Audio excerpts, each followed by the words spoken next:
투미TV 시청자 여러분 반갑습니다. 당신의 부동산 주치 김재경 소장입니다. 제가 이번에 재개발 조합에서 좀 핫한 이슈 하나를 가져와 보았습니다. 바로 어떤 내용이냐?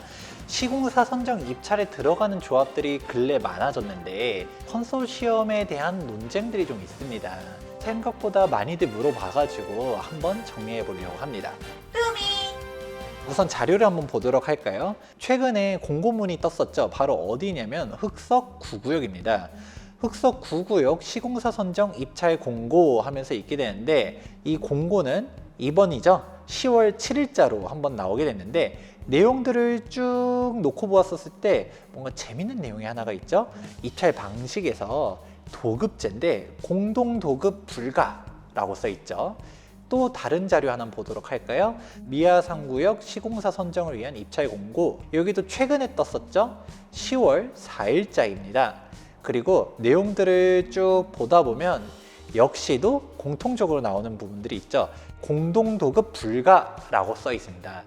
이런 공동도급 불가라는 표현이 바로 무엇일까요? 바로 컨소시엄으로 입찰하지 말아라 라는 내용입니다. 최근에 시공사 선정을 하려는 조합들 보다 보면 조합원들이 컨소시엄 금지를 걸어라 라고 조합에 요구하는 데들도 많거든요. 그런 이슈들이 왜 나타나는지 한번 정리해 보도록 하겠습니다. 기본적으로 컨소시엄이라는 내용 자체가 무엇일까요? 단일 시공사로 하나만 입찰하는 게 아니라 여러 개의 시공사가 같이 그룹을 형성해 가지고 우리 입찰 같이 할게요 라고 하는 게 바로 컨소시엄이죠. 그럼 이 컨소시엄이라는 게 장점이 있고 단점이 있지 않겠습니까?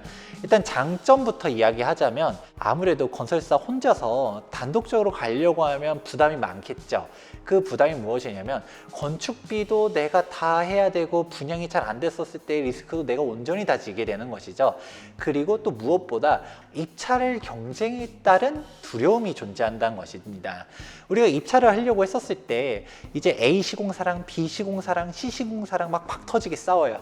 승자와 패자가 명확해진다는 것이죠. 승자 독식 체계로 간다라는 게 이제 대표적인 단점인데, 우리 A 브랜드를 뽑아주세요 여러분 하면서 막 홍보비도 쓰고 그랬었는데 떨어졌어요. 그러면 이제 그냥 안녕 하는 거죠. 이거는 서로 출혈 경쟁이다. 그래서 같이 윈윈하자. 독식하기보다도 같이 나눠줄게, 우리 같이 팀을 꾸려봅시다 라고 하면서 리스크를 나눈다라는 게 가장 대표적인 이유죠. 컨소시엄의 순기능이라고 하자니 뭔가 들어보면 이건 건설사한테만 좋은 거 아니야? 라고 생각이 들 수 있겠죠.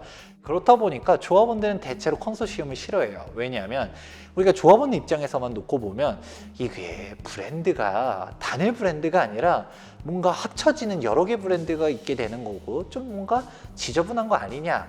브랜드 자체를 여러 개를 병기하는 거를 떠나서 아예 그냥 새로운 이름 자체로 만들어서 가는 데들도 존재하죠. 이런 거 좀 싫다라는 거죠. 특히 최근같이 신축 아파트의 브랜드 파워가 세지고 있는 요즘, 우리도 좀 고품격의 단지들 만들고 싶은데 컨소시엄은 그러기에 좀 그렇다라는 부분들이 일단 첫 번째. 두 번째로는 책임 소재가 불분명한 부분들도 존재합니다. 몇 동부터 몇 동까지는 A 시공사가 건축하고 몇 동부터 몇 동까지는 B가 건축하고 이런 식으로 나왔었을 때 주민들이 모여가지고 힘을 내서 이런 부분들이 문제다라고 해야 되는데, A에 대한 부분들은 A한테 청구하고 B에 대한 부분은 B한테 청구하고 하다 보니까 주민들이 위지를 모으기도 쉽지가 않고 하자보수 청구에 대해서 말들이 그동안 많았었던 것도 사실이죠. 그렇게 생각하다 보면 주민들 입장에서는 컨소시엄 하지 말고 단독 입찰해 라고 말하는 게 솔직히 당연하다고도 할 수 있습니다. 그런데 예전에 진행된 정비 사업들 보다 보면 컨소시엄으로 간 데들이 정말 많아요. 왜 그랬을까요? 금융위기가 터지고서 경기가 워낙 안 좋다 보니까 건설사들 입장에서는 단독 입찰했었을 때 그 리스크가 너무 크다라는 거죠. 그래가지고 공동 입찰 쪽으로 가게 되면서 하는 거고, 애초에 조합 입장에서도 큰 소리치기가 어렵잖아요. 건설사가 잘 안 들어와. 그러니까 그때는 컨소시엄을 울며 겨자 먹기로 갔었던 부분들이 있는데, 요즘은 분양이 워낙 잘 되고 조합이 갑이잖아요. 그러니까 굳이 컨소시엄을 걸지 않는다 하더라도 시공사들을 잡을 수 있다. 뭔가 자신감이 뿜뿜해진 거죠. 그러면 마지막으로 한 가지 보면 좋을 것 같은 게, 우리가 메이저 빅3가 붙었었던 데가 있었죠. 바로 한남 3구역입니다. 한남 3구역도 보게 되면 공동도급 불가로 갔다가 걸면서 움직였었죠. 메이저 단지고, 한남 3구역 같은 경우는 단일 규모만 해도 5,000세대가 넘어가는 어마어마하게 큰 규모잖아요. 그러니까 당연히 컨소시엄으로 오려고 했었거든요. 근데 우리 그런 거 용납 못한다. 단일 브랜드만 와. 그때 GS건설이랑 대림산업이랑 현대건설이랑 빅3가 붙었단 말이에요. 그렇게 붙다 보니까 서로 우리를 뽑아주세요 하면서 각종 좋은 조건들 다 걸게 되고, 일군시공사는 당연한 건데 여기서도 프리미엄 브랜드들 걸게 해주겠다, 조합원한테 이주비 혜택을 이렇게 주겠다, 특화 설계를 하겠다 하면서 막 좋은 내용들을 다 하게 되잖아요. 경쟁이 사실 조합원들한테 좋은 조건들을 제시하게 되는 건데, 컨소시엄을 허용해 준다라고 하면 굳이 건설사들이 경쟁을 하기보다는 서로 좋은 게 좋은 거라고, 조합원들 입장에서는 안 좋은 조건으로 갈 가능성이 높다라는 게 이 컨소 금지에 대한 논란의 중심 중 하나입니다.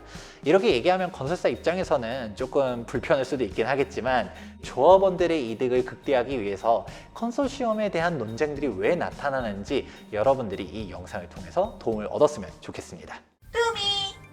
오늘 영상은 여기까지 준비해 보았습니다. 좀 간단한 내용이긴 하지만 사실 조합원들의 이득에 정말 중요한 내용이기도 해가지고 이렇게 한번 컨텐츠 준비해 보았습니다. 도움이 되셨다면 좋아요와 구독하기 눌러주시기 바라면서 다음에 더 좋은 내용으로 찾아뵙도록 하겠습니다.